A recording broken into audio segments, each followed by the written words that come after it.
mëngjesin e 6 majit 1999, Fatmir Haklej u nis nga kulla e tij në Kërnaj për të shkuar në komisariatin e Bajramçurrit. Ai udhëtonte me një Forestrat Land Rover me ngjyrë të bardhë, identike si ajo që Jaho Mulosmani e kishte marrë forcërisht në mes të Bajramçurrit drejtorit të policisë së Kukësit Yunus Hyka. Bashkë me Haklej udhëtonin dhe Sami Kërnaja, Shpëtim Gjyriçi, Eduard Haklej dhe një grua tjetër të cilët e morën në rrugë në vendin e quajtur Sopot. Land Roveri ishte pronë një polici nga Bajramçurri, i cili ja kishte bler babait të shefit të krimeve në komisariatin e Tropojës në atë kohë. Një ditë para ngjarjes, Shpëtim Gjyriçi ja kishte marrë makinën kushëririt të tij për të shkuar në Kërnaj së bashku me Sami Kërnajën. Në momentin që ndodhi atentati, në timonin e Land Roverit ndodhej Shpëtim Gjyriçi. Sapo Forestrat ka mbërritur në vendin e quajtur Varret e Shalës, shpërthyen 2 mina të telekomanduara në distancë.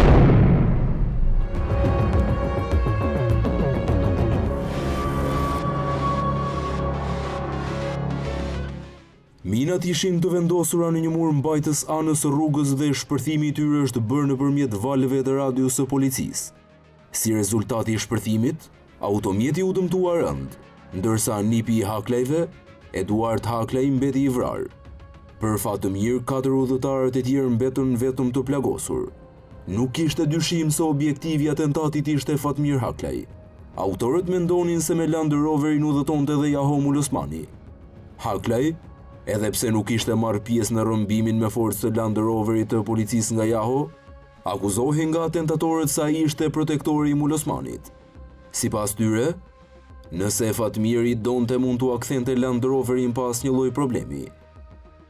Vrasi Eduard Haklej e irritoi pamas Fatmirin. Ai u vu në lëvizje për të zbuluar kush ishin autorët e atentatit. Nga mënyra e realizimit dhe teknologjia e përdorur, dëshmohej se ata nuk ishin amator. Përkundrazi, kishte të bënte me specialistë të përgatitur mirë.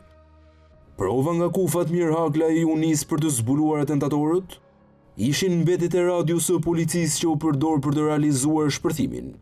Ajo ishte identike si radiot e modelit të vjetër që prodhonte policia. Duke qenë se punonte në polici, Haklej e dinte se radiot e Ministrisë së Brendshme kishin numër serie, nëpërmjet të cilit mund të bësh identifikimin. Ai shfrytëzoi të gjitha lidhjet e tij në kryeqytet për të zbuluar se kush e kishte tërhequr atë radio nga inventari i ministrisë. Nga hetimet e Haklejt rezultoi se kjo radio ishte tërhequr nga drejtoria e policisë së Kukësit, ku drejtori ishte kolonel Yunus Hyka. Kaq mjaftoi që ai të bënte një lidhje të shpejtë mes provave që kishte në dorë dhe personave që gjendeshin pas atentatit.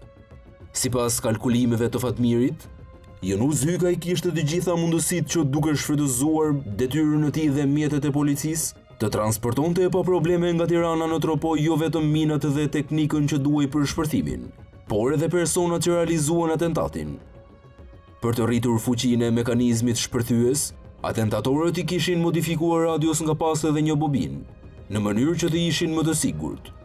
Pasi qëndroi disa ditë në spital në kujdes mjekësor, Haklej nisi punës për të arritur te personat konkret që kishin guxuar t'i bënin atentat. Ai siguroi informacione në rrugë operative se për të realizuar pritën kishte bashkëpunuar një grup personash. Ata nuk kishin lidhje me pritën e Qafluzhës, ku u vra vëllai i tij shkëlqimi. Mes tyre ndodheshin edhe 2 nga efektivet më të përgatitur të forcave speciale të Ministrisë së Brendshme, të cilët luajtën një rol kryesor. Njëri nga specialët dyshohet se ishte ish truproje i kryetarit të Partisë Socialiste Fatos Nano, Anton Gjergji, nga fshati Qerret i vogël i Pukës, ndërsa atentatori i tretë kishte lidhje fare fisnie dhe krushie me kolonel Hykën. Madje ai ishte një personazh i njohur në kryeqytet që kishte shërbyer për disa kohë si shoqëruesi i shefit të opozitës Berisha. Një dëshmitar që pa autorët e atentatit përpara se të vendosnin minat, i tregoi Fatmir Haklejt paraqitjen e tyre.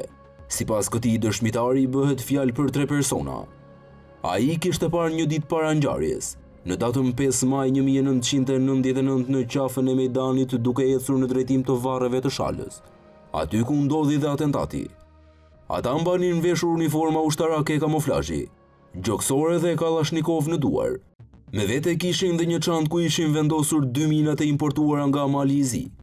Minat u ishin blerë trafikantëve të armëve në Shkodër me një vlerë prej afro 6.500 marka gjermane. Dëshmitari i tij kishte tërhequr vëmendjen një personi tret, shumë i gjatë, mbi 195 cm, me trup të fuqishëm dhe që nuk kishte nga tropoja. Ky person ishte i armatosur dhe i veshur me uniform kamuflazhi. Pas verifikimeve që Fatmir Hakla i bëri, konstatoi se ky person kishte qenë një nga njerëzit më të besuar të liderit socialist Fatos Nano. Madje për shumë kohë kishte qenë dhe shoqëruesi i tij.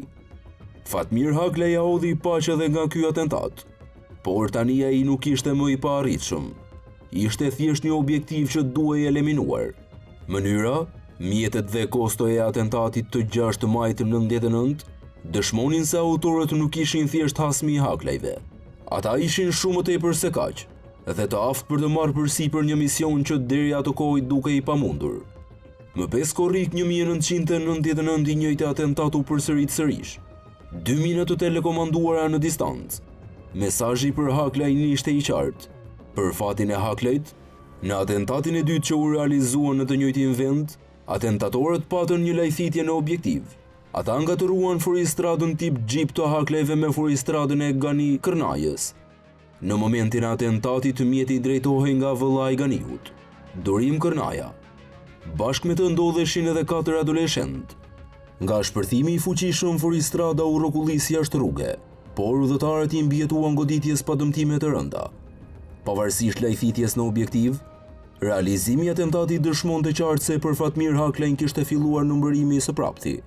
Përballë tij gjendeshin specialistë të përgatitur, të cilët edhe nëse nuk kishin ndihmën direkte të strukturave të shtetit, kishin lidhje dhe mbështetje shumë të fortë nga persona të rëndësishëm.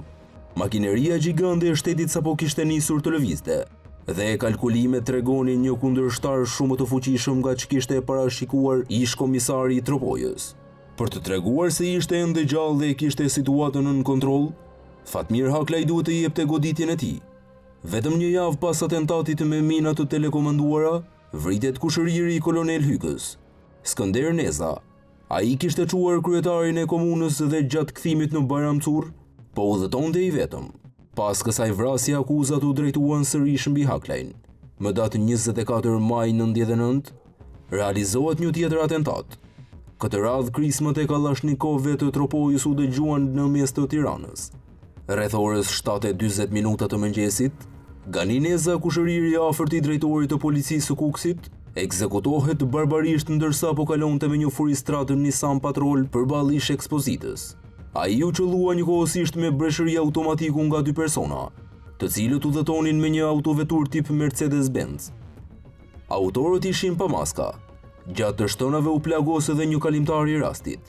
Policia u vu në ndjekje të tyre, por nuk ka arritur t'i kapë edhe sot pas shumë vitesh.